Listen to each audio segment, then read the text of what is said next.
Hi everyone, I'm Chris from Simply Classic. Welcome to my YouTube channel. I had a subscriber ask me if I would please show how to thread and operate my machine. So that's what today's video is going to be about.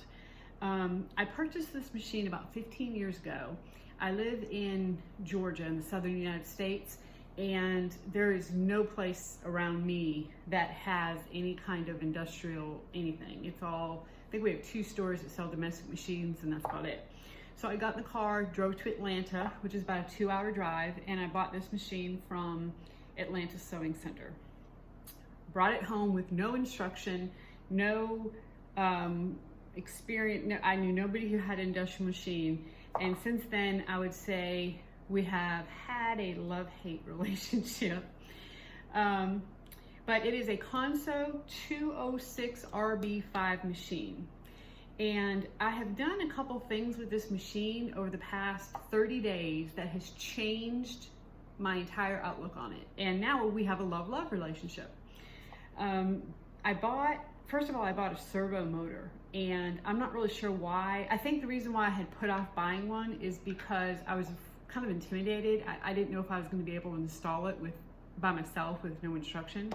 And I did have to have my husband help me take the clutch motor off because those weigh so much. And actually you can see right here, this is a blind hemming machine, an industrial blind hemmer. And you can see how big these clutch motors are. This is huge. So I have not replaced that one yet. But the servo motors are these tiny little things. They weigh maybe 10 pounds. You could pick them up with one hand. That thing is about, I swear it's 70 pounds. So it not only does it make the machine quiet, for instance, I just turned my machine on, you can't even hear it. It used to be a hum that you could hear throughout the whole house. But you can also set your stitch speed, which is great because if you've ever sewn on an industrial machine before, you know sometimes they can get away from you a little bit. But the thing that really surprised me about it is it actually changed the way the machine sewed. And I was not expecting that. It is amazing how much better the machine sews. So if you're sitting on the fence and you're not sure if you should buy a servo motor or not, I can say I highly recommend that you do. It has just made a huge difference with this machine. It has turned it from a so-sewed machine, in my opinion, to a really good machine.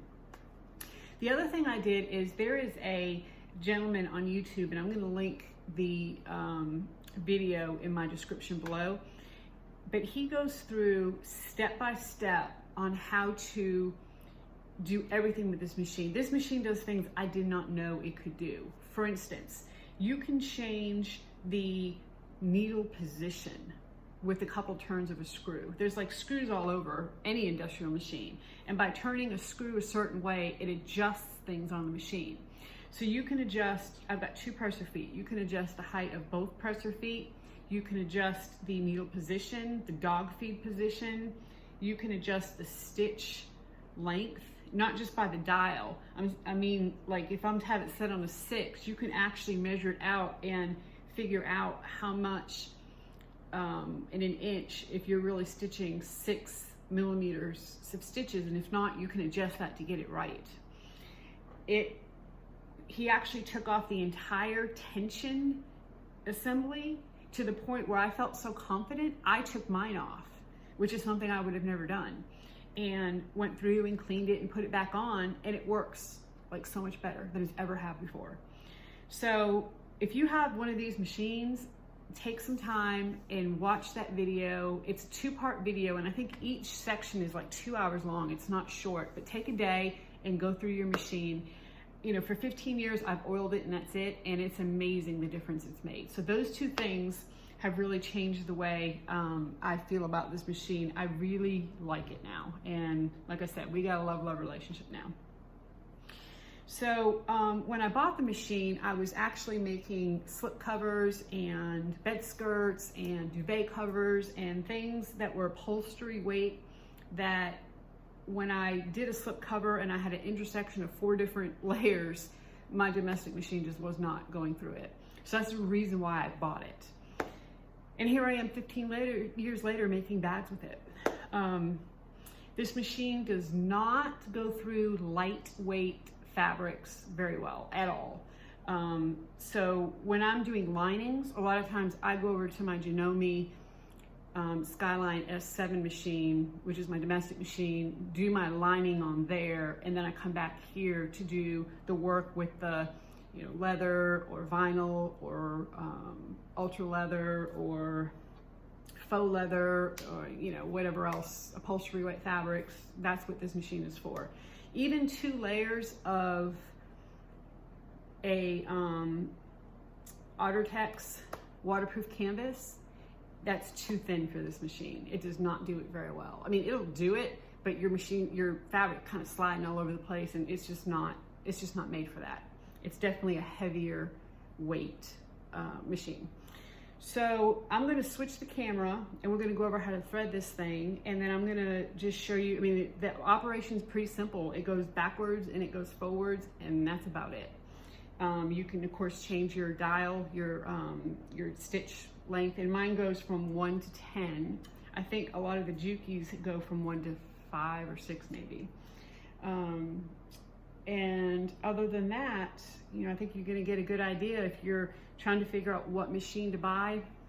You know, I've never sewn on a Juki industrial machine before, so I don't really know how it compares.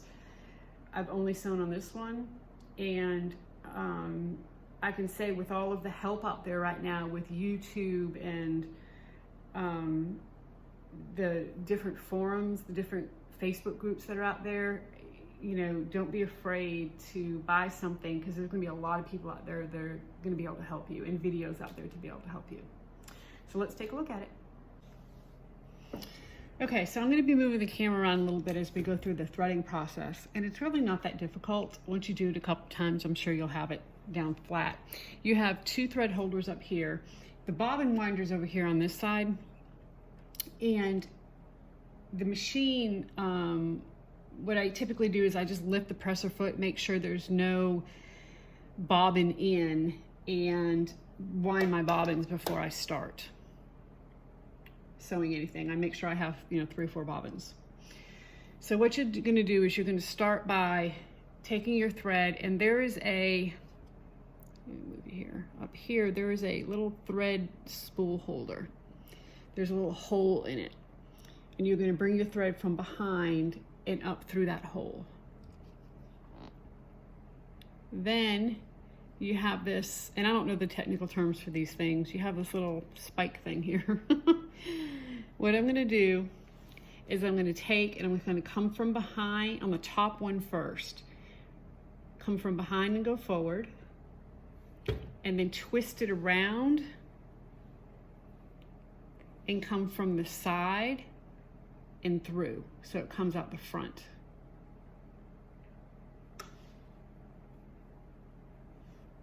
Okay, see that?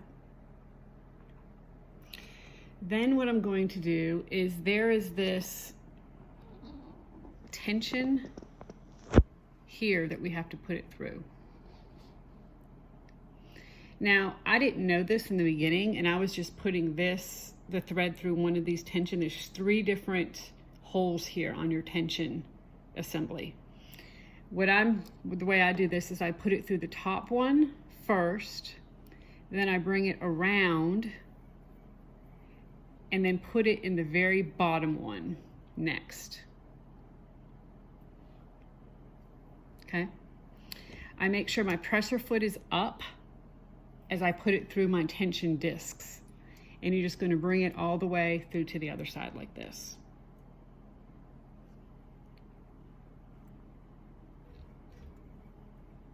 Okay. Now there's this, they had a name for it. I don't know what it is, but this kind of, I think it's a thread guide or thread, another part of the tension. This whole thing right here is the assembly. And when you take that off, you can take all these things apart and clean it. And if you watch that video, the guy will show you exactly how to do that.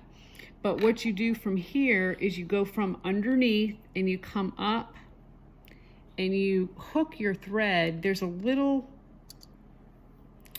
wire spring here. You're going to hook your thread on that. And in this assembly, there is a small little hook that's right here. A little it's kind of shaped like a you know, kind of like, let's see, kind of like this, and you're going to put your thread in it and then bring it up through the spring. From there, I usually just click it in this, and you probably can't see that. See, it's like a little thread guide, I guess you'd call it. And then I'm going to go through this needle. Again, I don't know what these terms are, but this needle guide, this is what makes your needle go up and down. I'm going to go back through the same thread guide. Then there's another thread guide. I'll bring you down just a little bit. Right here. I'm going to go through that one. This is also another thread, some kind of thread guide. You're supposed to have some kind of like sponge thing in there. I don't know where mine is. Mine fell out. I'm going to have to see if I can order a new one. But you go in there. And then where the needle is, I'm going to try to bring you a little closer so that you can see. I know that this is... Sorry about this, guys. Okay. You've got another thread guide right here. So you're going to go through that one. I'm going to see if my phone's going to stay down here so you can see. Okay. And then you're going to thread your thread from, if you're looking at the machine, from left to right. And you're just going to go right through the needle.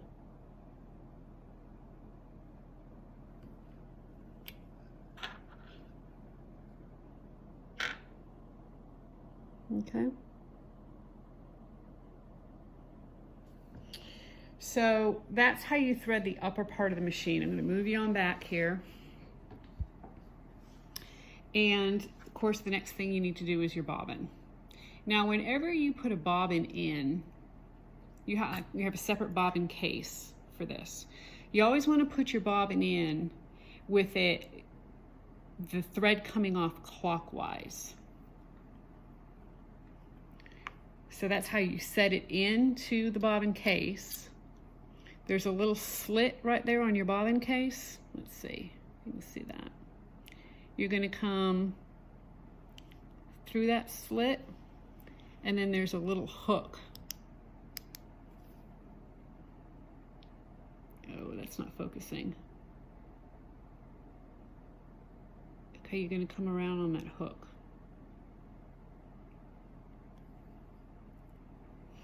When I put my thread in, my bobbin in, once you have your bobbin in like this, you can actually pull this little lever up right here and see your bobbin's not going to fall out. That holds it in. So grab it by that, and there is and I'll see if I can flip this up and show you. I usually just reach underneath and do it, but there is a bobbin case here that you put it in. So I'm going to pick up my bobbin and I just stick it in that case, and it really only fits in there one way.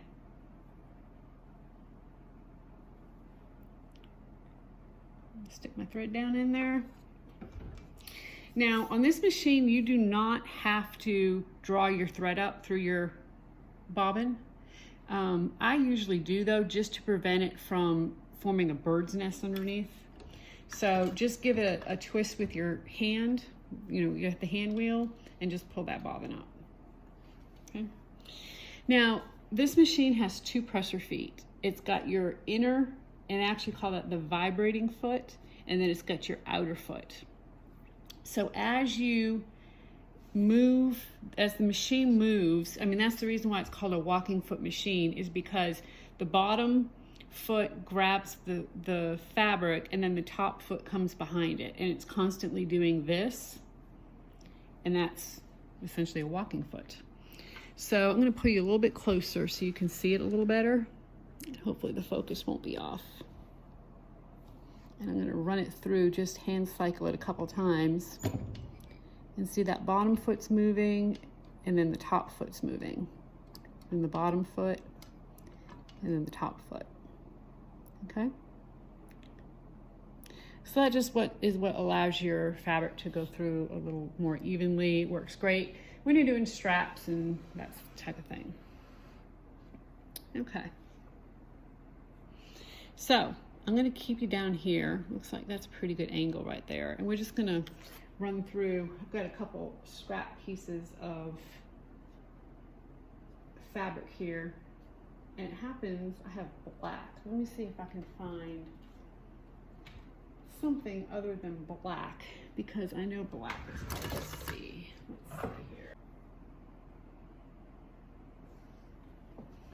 Okay, this is some faux leather from Bodio, just a little scrap piece. And typically what I do is just, here, get this untwined,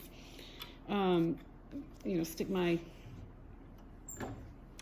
fabric in, let my presser foot down, and the presser foot is, you have a lever up here you can use, but you also have a knee level, knee shift, knee handle, whatever you call it, and that, I like that. I use that a lot. That way my hands are free. So pretty much once you put your fabric in, I mean, you just go ahead and, you know, put the pedal to the metal and go on. Now, if you want to go backwards, that's when you're going to hit this lever. You're going to push it down. You're going to go backwards.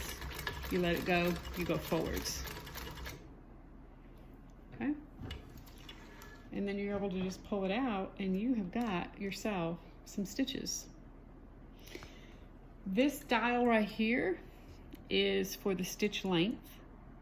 And like I said, it goes from 1 to 10.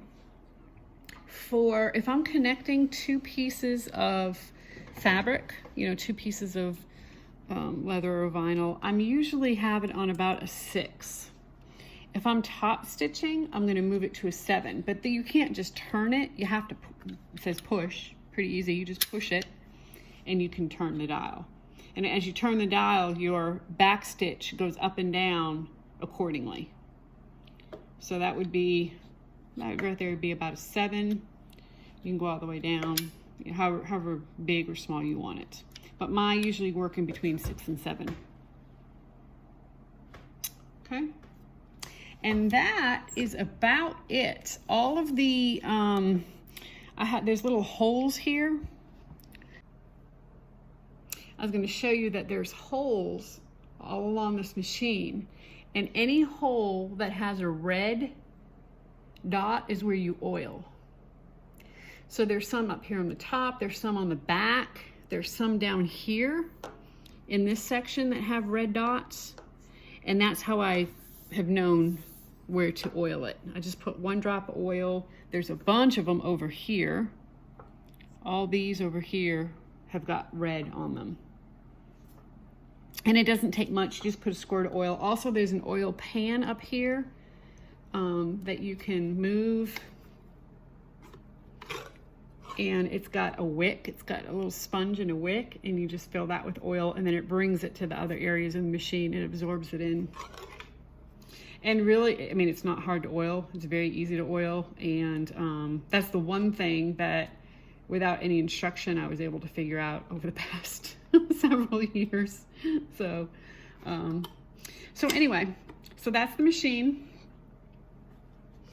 I'm gonna back you back up here. If you, if you're interested in a domestic machine, then I would say, this is a good option. This is a good possibility. I don't know how much they go for right now. Of course, like I said, I bought mine 15 years ago. I'm pretty sure there was a Consew 206RB, RB1, RB2. Mine's a 5. I think they still sell 5s, and like I said, this was bought 15 years ago. This girl right here, she's gonna last me forever. I mean, I'll have her till I die. It's a pretty basic machine, but it's heavy duty, and it definitely does the trick. So, until next time, find something to inspire you, and happy sewing.